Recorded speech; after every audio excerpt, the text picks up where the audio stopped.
Welcome back to Frontline News. I am Aisha Nation. It's now time for Frontline Business. Line, a British shipping company, has agreed to sell half of its shares to Jamaica Producers Group. Line operates between Europe and the Caribbean and has been in the business for more than 65 years.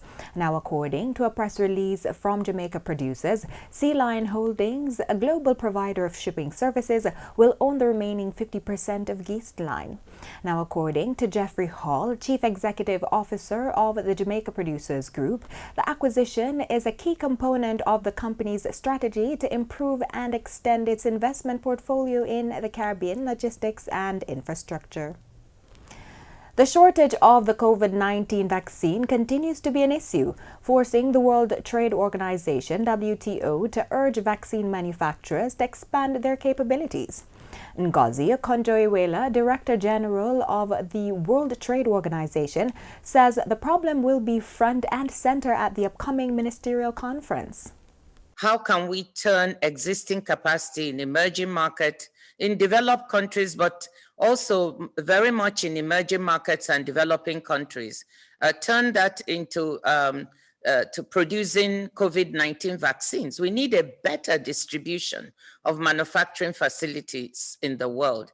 And we have to start now. And then for the longer term, they should also look at how we can invest more evenly all over the world, so we never have to encounter this problem of the concentration of vaccine production in particular countries. I'm sure that if developing countries and emerging markets had had a better distribution, we wouldn't have encountered the kind of demands that we're seeing now.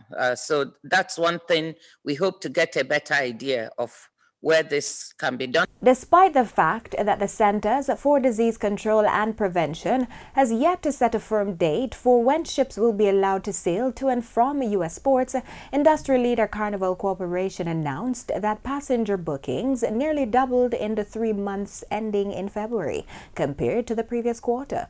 Now, even though the industry is largely on hold, bookings are increasing, showing pent-up demand for cruising. Booking volumes in the first quarter of 2021 were around 90% higher than in the fourth quarter of 2021, according to the quarterly update. Now, Carnival's booking for 2022 are ahead of last year's total, which was particularly strong. Now, according to the company, bookings were achieved with very little advertisement and marketing. Microsoft is on the verge of a rapid expansion with the purchasing of Nuance, a speech recognition company. Now, the transaction is estimated to be worth approximately $16 billion US. Using Nuance's commonly used medical dictation and transcription software, Microsoft will gain a stronger foothold in hospitals and the healthcare industry. Now, Microsoft will pay a cash dividend of $56 US per share. This represents a 23% premium over Nuance's closing price on Friday. And according to the companies, the investment is worth US $19.7 billion, including debt. Nuance, based in Burlington, Massachusetts, saw its stock rise more than 16% in Monday's trading. Following the acquisition of LinkedIn for US $26 billion in 2016, this is Microsoft's second largest offer. It paid US $7.5 billion for video game developer ZeniMax in September of 2020. And the contract is expected to be completed this year. However, Nuance shareholders would also need to approve it. In Tuesday's trading session, the JSE Combined Index advanced by 855.59 points to settle at just under 400,000 units.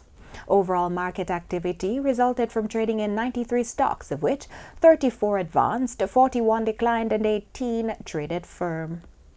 The Junior Market Index advanced by 17.9 points to close at just over 3,000 units. Now, stocks advanced for AMG Packaging and Paper Company, Caribbean Assurance Brokers, Caribbean Cement Company Limited, Caribbean Cream and Caribbean Flavors and Fragrances Limited, USD. Now, stocks declined for Berger Paints Jamaica Limited, Blue Power Group, CAC 2000 9.5% cumulative redeemable preference shares, Carreras and Siboney Group. Now, trading firm were 1834 Investments, Burita Investments, Community and Workers of Jamaica CCU Deferred Shares, Consolidated Bakers Jamaica Limited, and Durban Trading Company Limited. Now, Trans-Jamaican Highway Limited was the volume leader with 2.7 million units, followed by Wigton Wind Farm Limited ordinary shares with just over 2 million units, and Jamaican Broilers Group with just under 800,000 units. And now for the foreign exchange.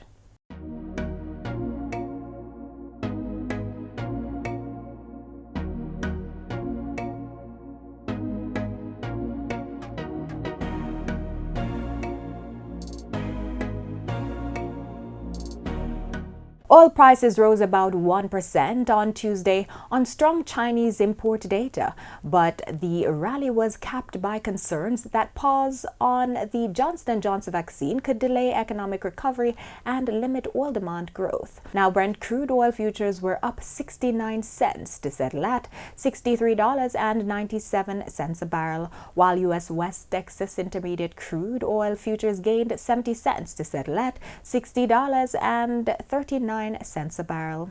Both contracts have recorded changes of less than 1% for 4 straight sessions. And that's it for Frontline Business. I am Aisha Nation, wishing you pleasant viewing.